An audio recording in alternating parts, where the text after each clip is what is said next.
चलिए, क्या पढ़ रहे थे हम लोग?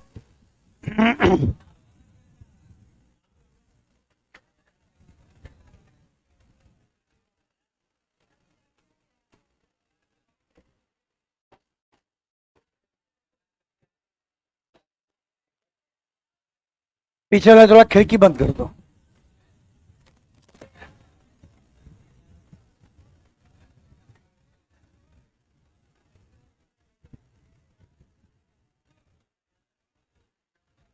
देखिए, हम लोग पढ़ रहे थे नाउन का केस। नाउन का केस में लास्ट में क्या लिखा है थे, देखें। नाउन खत्म हो गया था। अच्छा, नाउन हो गया था आपका समाप्त। बिल्कुल। चलिए, इसका पकड़िए। अब तो नाउन का आप लोगों को देना था एक्सरसाइज मटेरियल, है ना। कोई बात नहीं है, आज हम लोग अभी एक नया चैप्टर शुरू कर रहे हैं और इसको हम एक्सरसाइज मटेरियल कल कराएंगे, क्योंकि आज फोटोकॉपी हुआ नहीं। आज हमको याद ही नहीं रहा, इसे बोले नहीं थे। तब तक आज हम लोग नया चैप्टर शुरू कर रहे हैं। हम लोग बात करेंगे आज आर्टिकल की बात करेंगे।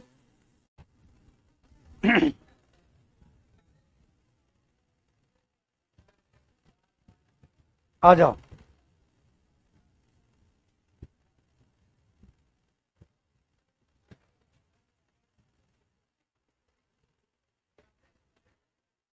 आर्टिकल आज हम लोग पढ़ेंगे, नया चैप्टर। आर्टिकल कितने प्रकार का? दो प्रकार का। एक आपका इनडेफिनिट आर्टिकल, जिसको आप कहिएगा ए या एन, और दूसरा आपका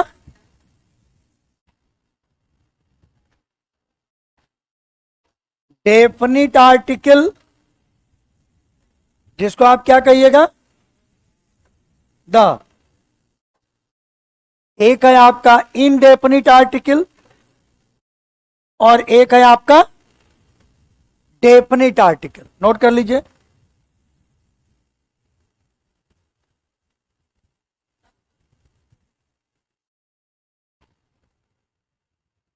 हाँ, बीएससी कोचिंग में भी पढ़ाते हैं। हाँ जी, बिल्कुल पढ़ाते हैं। कैसे जानते हो कि हम बीएससी कोचिंग में पढ़ाते हैं?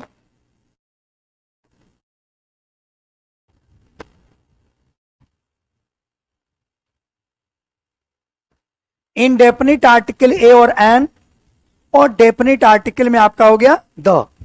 अब देखिए आप, अब इसके बारे में जरा जानिए। मिटा दें इसको, नोट करो नोट करो। इनडेफिनिट आर्टिकल ए और एन और डेफिनिट आर्टिकल दी, इन दोनों का प्रयोग देखिए कैसे होता है। सबसे पहले हम ए और एन का प्रयोग देखेंगे।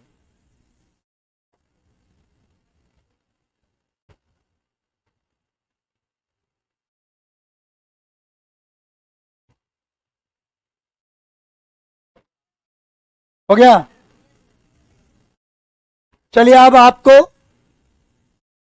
यूज ऑफ ए और एन की बात करते हैं। सबसे पहला नियम कहता है ए और एन का, लिखिएगा आप लोग सबको, हम बोलते भी जा रहे हैं, लिखते जाइए। ए और एन का प्रयोग, ऑफलाइन ऑनलाइन सारे बच्चे लिखे। ए और एन का प्रयोग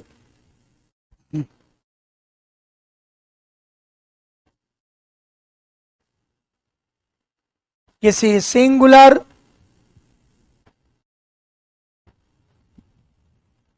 काउंटेबल नाउन के पहले, किसी सिंगुलर काउंटेबल नाउन के पहले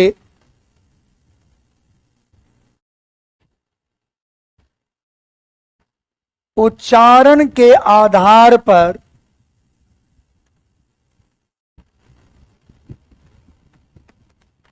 किया जाता है।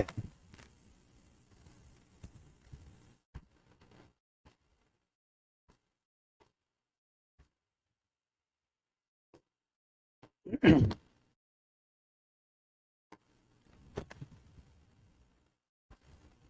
और एन का प्रयोग किसी सिंगुलर काउंटेबल नाउन के पहले उच्चारण के आधार पर किया जाता है। कैसे उच्चारण करते हैं उसके आधार पर ए और एन का प्रयोग हम करेंगे। दोनों के बीच का जरा डिफरेंस देखिए। ए और एन का प्रयोग उच्चारण के आधार पर कैसे करेंगे। अगर मान लो कहीं तुमको दिखे कि वॉवेल साउंड है तो आप इसमें एन का प्रयोग करेंगे, और अगर आपका कॉन्सोनेंट साउंड होगा तो आप क्या प्रयोग करेंगे, आप उसके लिए ए का प्रयोग करेंगे। अगर वॉवेल साउंड होगा तो एन का प्रयोग करेंगे, और कॉन्सोनेंट साउंड होगा तो ए का प्रयोग करेंगे। अच्छा, बीएससी के आप भी स्टूडेंट थे, मेरे बैच में पढ़ता था कि किसी दूसरे टीचर के बैच में। वॉवेल साउंड को कैसे पहचानेंगे आप, हिंदी से देखिएगा। हिंदी में स्वर उच्चारण तो समझ लीजिएगा कि वॉवेल साउंड होगा, और हिंदी में व्यंजन उच्चारण तो समझिएगा वो कॉन्सोनेंट साउंड होगा। ऐसे ही आपको डिफरेंस समझना है। हिंदी से आप समझिएगा इसको, इंग्लिश से नहीं समझिएगा, हिंदी से समझिएगा। हिंदी में स्वर उच्चारण तो आप एन लगाइएगा। हिंदी में वॉवेल उच्चारण होगा। हिंदी में स्वर मतलब अंग्रेजी में वॉवेल, हिंदी में व्यंजन मतलब अंग्रेजी में कॉन्सोनेंट। अब आप जरा देख लीजिए, मान लो एक शब्द हमारा है मैंगो, ठीक है। अब इसके पहले हमारा क्या लगेगा, तो ए लगेगा। क्यों लगेगा, क्योंकि मैंगो का उच्चारण करते हैं तो म से शुरू होता है, और म व्यंजन है, इसलिए आपका ए लगेगा। लेकिन अगर हम वहीं पर अगर आपसे कहें एप्पल लिखा हुआ है तो आपका उच्चारण ए से शुरू हो रहा है, और ए हिंदी में क्या है, स्वर है, इसलिए अंग्रेजी में क्या लगाएंगे हम इसमें, इसे आर्टिकल लगाएंगे एन। क्लियर है, एन लगाएंगे हम। तो मैंगो के पहले ए लग रहा, एप्पल के पहले एन लग रहा। अब हम आपसे जरा पूछते हैं, अच्छा अभी जो रूल लिखे हैं उसको जरा ध्यान से एक बार पढ़ लीजिए। क्या लिखा हुआ है रूल, कि ए और एन का प्रयोग कहां करते हैं, सिंगुलर काउंटेबल नाउन में। अच्छा, हर्षित सर के बैच में पढ़ते थे। देखिए ए और एन के बीच का जरा डिफरेंस देखिए। हमने ये कहा कि ए और एन के प्रयोग करते समय आप कितनी बातों पर ध्यान दीजिएगा, तो ए और एन का प्रयोग करते समय आपको 3 बात पर ध्यान देना है। सबसे पहला बात ये कि वह नाउन, वह शब्द नाउन होना चाहिए। तो पहली बात ये कि जिसके पहले ए और एन लगा रहे हो वो शब्द नाउन होना चाहिए। दूसरी बात ये कि वो नाउन सिंगुलर होना चाहिए। तीसरी बात ये कि वो नाउन काउंटेबल होना चाहिए। और तब चौथे में हम साउंड की बात करेंगे, यानी प्रोनाउंसिएशन की बात करेंगे, उच्चारण की बात करेंगे। बात समझ आ रही है? ये 4 चीजों को देखेंगे ए और एन का प्रयोग करते समय। ए और एन का प्रयोग करते समय सबसे पहले जो शब्द के पहले ए और एन लगाते हैं, हम देखेंगे कि उसमें नाउन है कि नहीं। अब देखेंगे कि वो नाउन सिंगुलर है कि नहीं, वो नाउन काउंटेबल है कि नहीं, और उसका साउंड कैसा निकलता है, वॉवेल की तरफ निकलता है कि कॉन्सोनेंट की तरफ निकल रहा है। अगर साउंड वॉवेल की तरफ निकल रहा हो तो एन का प्रयोग करेंगे, कॉन्सोनेंट की तरफ निकल रहा हो तो ए का प्रयोग करेंगे। क्लियर है आप लोगों को? आगे देखिए जरा। अब हम आपसे एक क्वेश्चन कर रहे हैं, बोलिए ऑनेस्ट के पहले क्या लगेगा, एन लगेगा? नहीं लगेगा।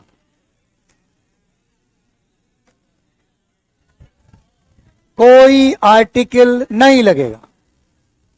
क्यों? ये तो ठीक वही हो गया कि इतना सारा बात बताया मैं भी आपको के पहले नाउन होना चाहिए, उस नाउन को सिंगुलर होना चाहिए, उसके बाद काउंटेबल होना चाहिए। तब तो वही हो गया। एक जो है आदमी एक कबूतर पाला था, उसने उसको सिखाया, शिकारी आएगा, जाल बिछाएगा, दाना डालेगा, लोभ में फंसना नहीं। अब उसके बाद वो आया शिकारी, जाल ही बिछाया, दाना डाला, वो फंस भी गया, और फंसने के बाद भी गा रहा था, शिकारी आएगा, जाल बिछाएगा, फंसने के बाद भी गा रहा था। यही बात आपका है। पानी जो आप पहले से दिमाग में बैठा हुआ है उससे आप हटाइए, उसको साफ कीजिए। पहले जो अचला कचरा दिमाग में रखे हुए हैं, बहुत सारे कचरा है दिमाग में, उसको साफ कीजिए पहले, है ना। और उसके बाद मेरी बात को सुनिए। ऑनेस्ट नाउन है क्या? नहीं है, तो फिर आर्टिकल क्यों लगेगा? इसे इसके पहले कोई भी आर्टिकल नहीं लगेगा। चलो आगे बात करते हैं।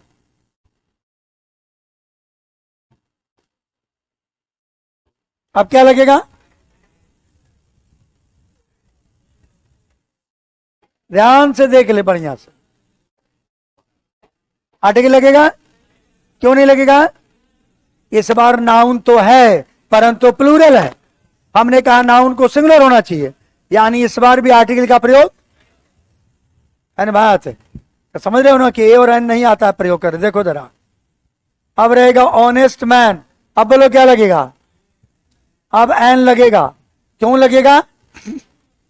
क्योंकि ऑनेस्ट का उच्चारण वॉवेल साउंड से है, और वॉवेल साउंड रहेगा तो क्या लगाओगे?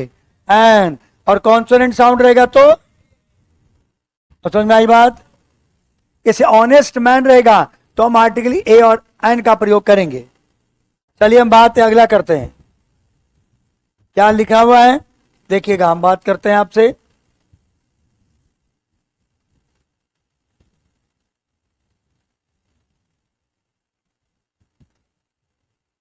यूनिवर्सिटी, बताइए क्या लगेगा? पक्का? इसका उच्चारण किससे हो रहा है? य से। यूनिवर्सिटी का उच्चारण य से हो रहा है, और यह आपका कौन सा साउंड है? वॉवेल की कॉन्सोनेंट, यानी व्यंजन है। इसे इसके पहले ए लगेगा, तो यूनिवर्सिटी के पहले ए लगेगा। लिखा हुआ है 1 रूपी नोट, क्या लगेगा? 1 रूपी नोट, क्या लगेगा?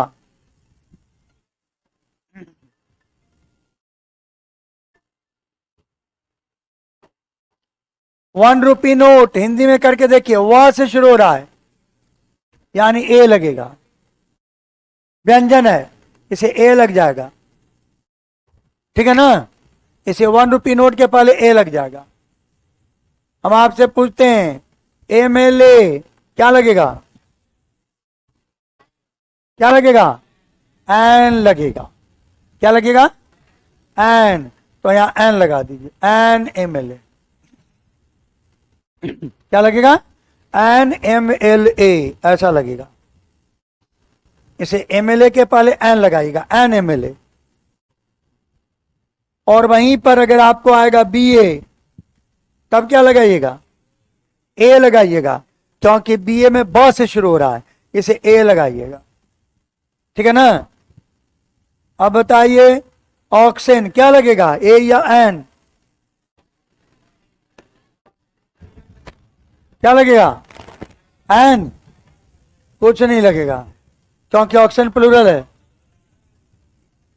ऑक्सीजन क्या है? प्लूरल है, तो कुछ नहीं लगेगा।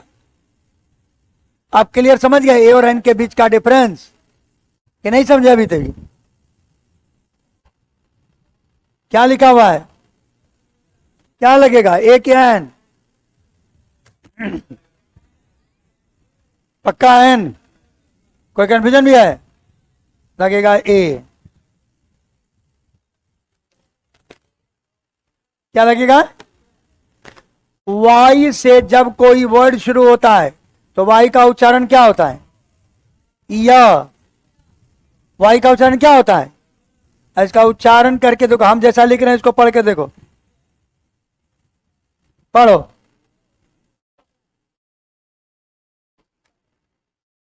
वाई वाला यह वाला ई है, है ना, इसे ईयर, इसे ए लगेगा, इसमें ए ईयर कहोगे।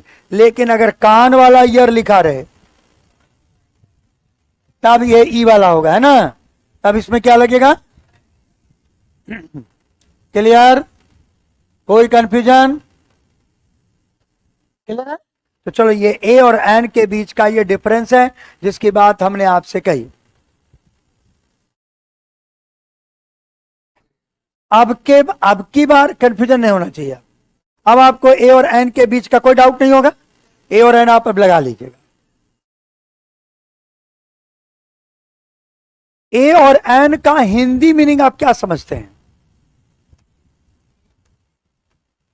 बोलिए, ए और एन का हिंदी मीनिंग क्या समझते हैं?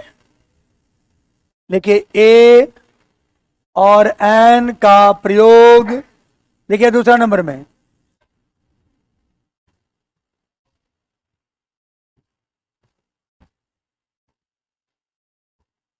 निम्नलिखित अर्थ में भी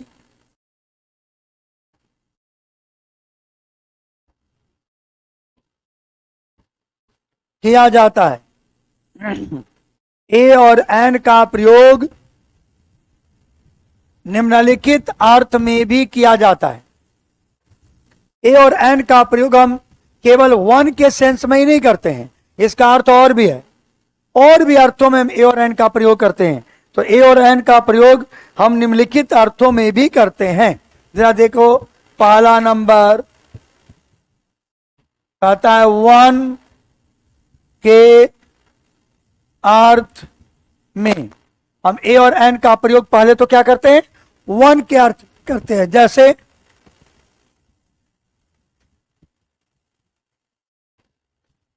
there is an apple in the basket. क्या अर्थ निकल रहा है? बोलो। टोकरी में, तो वन का अर्थ आया कि नहीं? तो यहां एन का मीनिंग क्या आ गया? वन। तो एक अर्थ तो वन होता है, दूसरा और अर्थ देखो,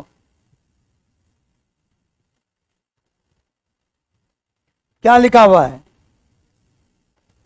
any, A N Y, any, यानी एनी का अर्थ होता है कोई, के अर्थ में, कोई के अर्थ में भी इनका प्रयोग होगा।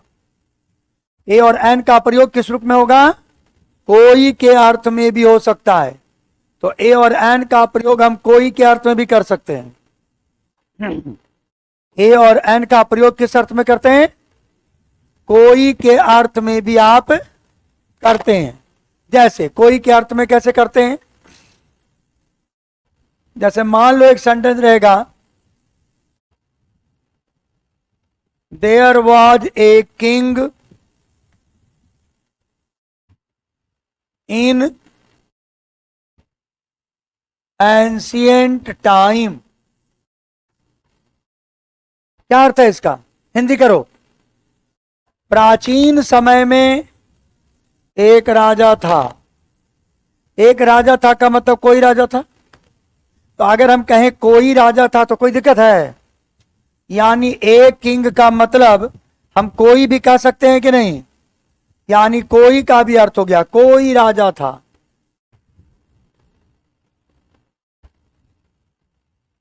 तो ए और एन का प्रयोग कोई के अर्थ में भी करते हैं।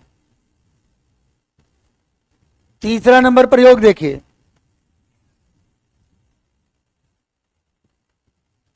पर, जिसको कहते हैं प्रति के अर्थ में। अब ए और एन का प्रयोग हम प्रति के अर्थ में भी करते हैं। कभी कभी आप देखोगे कि जहां प्रति का अर्थ होता है वहां पर ए और एन भी लगा देते हैं। जैसे मान लो आपको कहना है 100 किलोमीटर एन आवर। अब हिंदी बोलिए, क्या हो गया? 100 किलोमीटर प्रति घंटा। हमने एन का प्रयोग किस सेंस में किया? पर के सेंस में। नहीं हुआ? पर के सेंस में नहीं आया। 100 किलोमीटर एन आवर, ये एन आवर का मतलब पर आवर भी हो गया, एन आवर का मतलब पर आवर भी हो गया।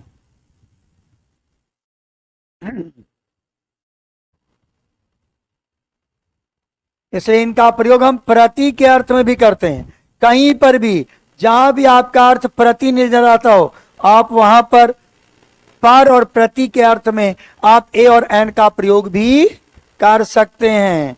जैसे मान लो हम कहते हैं eggs are sold ₹50 a dozen, अंडे 50 रुपये प्रति दर्जन बिकते हैं। ऐसे ही बिकता होगा, अंडे 50 रुपये प्रति दर्जन बिकते हैं। eggs are sold ₹50 a dozen, यहां पर ए का मतलब क्या हो गया, बोलो, पर डजन, 50 रुपये प्रति दर्जन। तो देखो यहां पर का सेंस आया कि नहीं आया, तो ऐसा सेंस आपका आएगा। यानी ए और एन का प्रयोग प्रति के अर्थ में भी करते हैं। कोई कंफ्यूजन किसी को? और देखो ए और एन का प्रयोग, चौथा प्रयोग इसी में, इसी रूल नंबर 2 का चौथा नंबर, रूल नंबर 2 का ही चौथा ही है। अगला है, कहता है द सेम, जिसको हम हिंदी में कहते हैं समान या बराबर के अर्थ में। यानी ए और एन का प्रयोग हम बराबर के अर्थ में भी करते हैं, समान यानी इक्वल के सेंस में भी करते हैं। हिंदी में भी एक का अर्थ समान और इक्वल भी होता है। एक का अर्थ समान और इक्वल हिंदी में भी होता है। जैसे एक छोटा सा बात देख लो, कहता मैं सबको एक नजर से देखता हूं। एक नजर से देखने का मतलब क्या है, एक आंख से देखते हैं, है ना। एक नजर से देखने का मतलब समान, तो एक का अर्थ समान हुआ कि नहीं, एक का अर्थ समान हुआ है, तो एक का अर्थ समान भी है। कहता ये सब एक उम्र के बच्चे हैं, मतलब क्या है, समान उम्र वाले। कहता ये लोग सब एक ही स्वभाव के लोग हैं, यानी समान स्वभाव के लोग हैं। तो एक का अर्थ समान भी होता है। ठीक वैसे ही ए और एन का मीनिंग द सेम भी होता है। जैसे अगर हम कहीं पर लिख दें the main of a nature, the main of A nature, तो क्या अर्थ हो गया हमारा,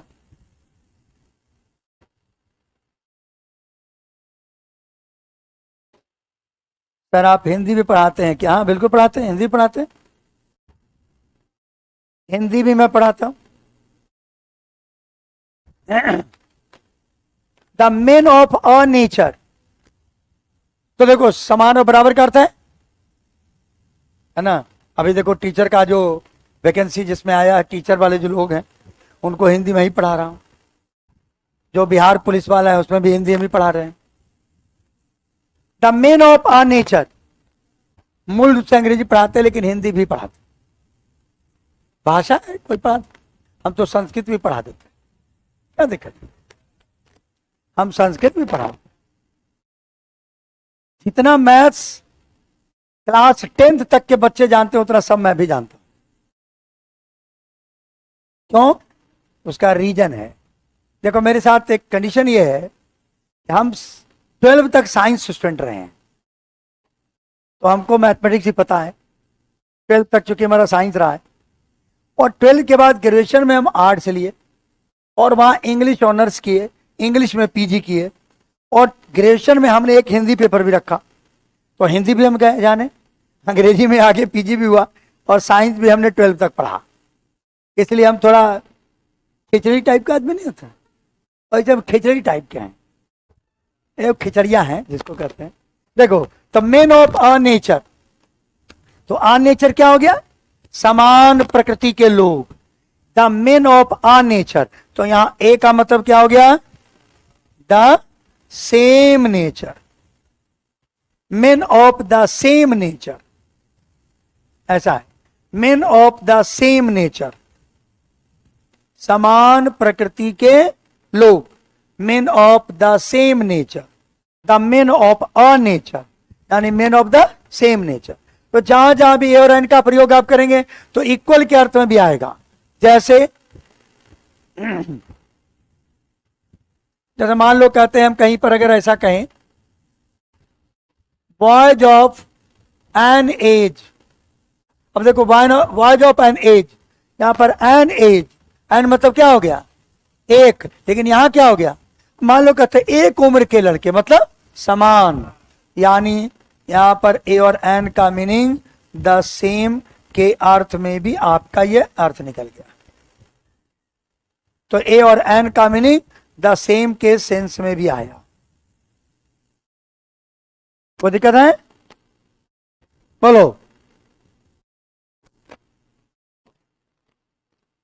नोट हो गया? मिटा दें?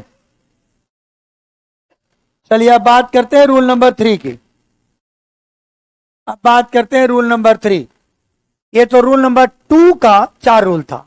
रूल नंबर 3 में देखिए, कहता है जब कोई वर्ब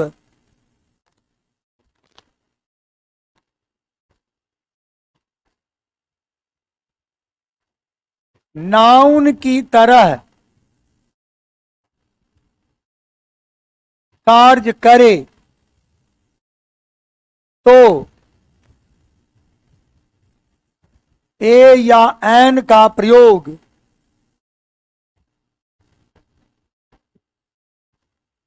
करते हैं। जब कोई वर्ब नाउन की तरह कार्य करे तो ए और एन का प्रयोग करते हैं। ए और एन को बना दीजिए नाउन की तरह काम करे, तो आप क्या कर दीजिएगा, उसमें ए और एन का प्रयोग कर दीजिएगा। जब वर्ब नाउन की तरह काम करने लगे तब, जैसे एक एग्जाम्पल देखिएगा,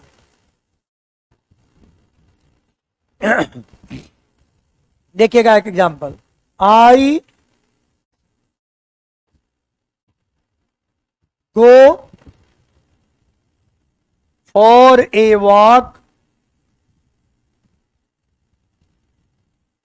daily in the morning. I go for a walk daily in the morning, मैं रोज सुबह टहलता हूं। अब इसमें वर्ब कौन है, गो, और आप ये भी जानते होंगे कि वॉक भी एक वर्ब है, जानते हैं ना। लेकिन यहां क्या बनकर आया वॉक, नाउन। तो मैंने अभी रूल क्या बताया, जब वर्ब नाउन की तरह कार्य करे तो ए और एन लग जाता है। तो देखो ये वॉक बन गया नाउन, इसलिए इसके पहले क्या आ गया, ए लग गया। जब भी वर्ब नाउन हो जाए तो उसके पहले ए और एन का प्रयोग कर देना है। जैसे एक सेंटेंस और देखो, I want to have a rest now, I want to have a rest now. अब जरा इस सेंटेंस को देखिए, यहां हैव ए वर्ब और रेस्ट क्या बना दिया हमने, रेस्ट को बना दिया नाउन, और जैसे ही रेस्ट नाउन बना वैसे ही आर्टिकल ए लग गया। तो I want to have a rest now, तो देखो रेस्ट के पहले क्या लग गया, ए लग गया। कोई कंफ्यूजन है तो बोलिए, है कोई confusion? I want to have a rest now. Clear हो गया? तो जब कोई वर्ब नाउन बन जाए तो आर्टिकल ए और एन का प्रयोग करते हैं। मिटा दें, लिख लिए होंगे। चलो अब हम बात करते हैं रूल नंबर 4 की।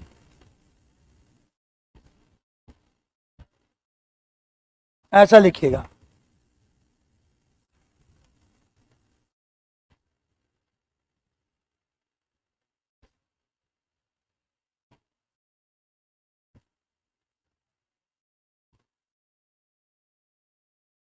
किसी अनजान व्यक्ति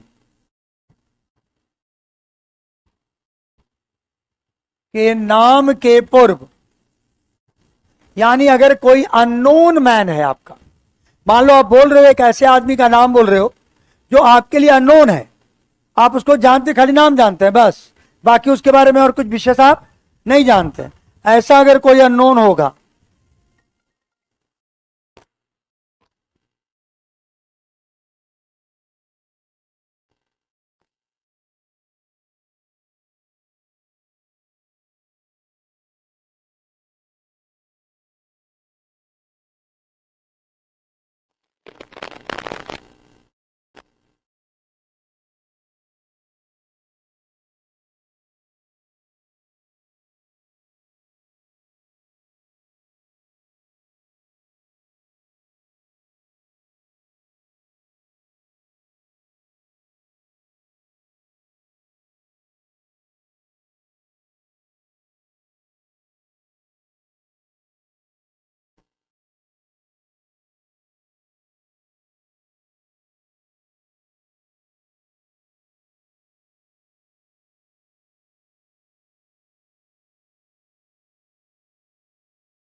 किसी अनजान व्यक्ति के नाम के पूर्व ए और एन का प्रयोग करते हैं। देखो कैसे करते हैं, जैसे मान लो हम कहते हैं, एक सेंटेंस लिखते हैं, I met a mister Verma today, I met a mister Verma today, मैं आज किसी मिस्टर वर्मा से मिला, I met a mister Verma today. यहां देखिए कैसा मिस्टर वर्मा, परिचित है क्या परिचित, अपरिचित, तो आपको क्या करना है, आर्टिकल ए और एन का प्रयोग, आपको ए और एन का प्रयोग करना है। जब लगे कि वो व्यक्ति अगर अनजान है तो ए और एन का प्रयोग आप करेंगे। तो मिस्टर वर्मा क्या है, मुझसे अनजान है, इसलिए तो मैंने ए लगाया है, क्योंकि आप इसको मीनिंग भी देख लीजिए, आप इसका अर्थ होगा हिंदी में कोई Verma ji, I met a mister Verma, कोई वर्मा जी, मेरी मुलाकात किससे हुई, कहता है कोई वर्मा जी से हुई। तो कोई वर्मा जी का मतलब क्या हो गया, मतलब है कि वर्मा जी को हम नहीं जानते हैं, केवल अनजान है वो, तो ऐसे अनजान व्यक्ति के लिए हम ए और एन का प्रयोग करेंगे। आप ऐसे भी समझिए, मान लो अगर आप कहते हैं आज मेरी मुलाकात सिन्हा जी से हुई, इसका मतलब आप सिन्हा जी को जानते हैं। आज मेरी मुलाकात कोई सिन्हा जी से हुई, इसका मतलब नहीं जानते। और कोई को अंग्रेजी में ए और एन लिखते, अभी बताएं आपको। मान लो कहते हैं आज सुबह सुबह मुझसे कोई राम सिंह मिल गया, कोई राम सिंह, मतलब राम सिंह को नहीं जानते। और अगर आप कहते हैं सुबह सुबह आज मेरी मुलाकात राम सिंह से हो गई, इसका मतलब आप राम सिंह से बहुत दिन बाद मिले हैं, इसका मतलब परिचित है पहले से। दिल्ली जाने के क्रम में हम लोग ठीक आमने सामने बैठे हुए थे, एक आदमी बोला कौन थे, बोले कोई कमलेश था। अब आप कहते हैं कोई कमलेश था, मतलब आप अपरिचित हैं। अगर आप कहते हैं ट्रेन में जाते हो मुझसे कमलेश मिल गया, इसका मतलब परिचित है। तो जब आप आर्टिकल ए और एन का प्रयोग किसी व्यक्ति के नाम के पहले कर देते हैं तो वह व्यक्ति क्या हो जाता है, अनजान, यानी आपको किसी से हो जाए झगड़ा, तो क्या कहिए, कुछ नहीं कहना है उसको, सीधे कहिए कि देखो झगड़ा मत करो, नहीं तो कल से हम तुम्हारे नाम के पहले आर्टिकल लगा देंगे, ए और एन लगा देंगे, तो आप परिचित हो जाएंगे। यानी तुम मेरे नाम के पहले और एन लगाओ, हम तेरे नाम के पहले लगाएंगे, तो हो गया परिचित। चलो हो गया, दोनों के बीच में मामला खत्म। क्या ये आपका कोई का अर्थ होगा तब आप ऐसा प्रयोग करेंगे, क्लियर है। चलिए आगे बात करते हैं।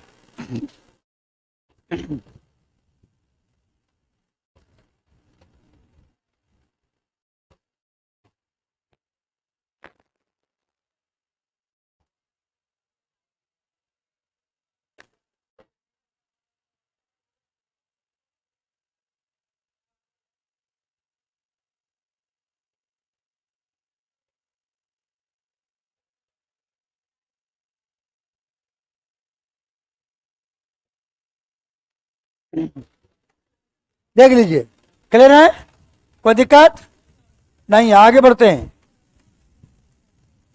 टाइम हो गया क्या रे?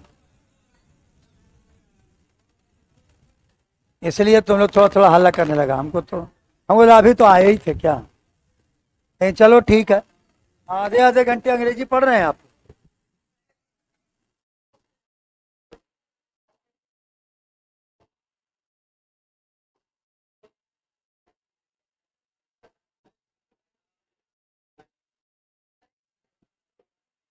Synonyms, antonyms, one word substitution, ये जितने भी आपके चीजें होंगे उस सबको हम आपको पीडीएफ डलवा देंगे, तो आपका आपका काम हो जाएगा। हम सब चीज का पीडीएफ आपको डलवा देंगे बहुत जल्द, एक आध सप्ताह के अंदर। आप उसको घर पर याद करते रहिएगा।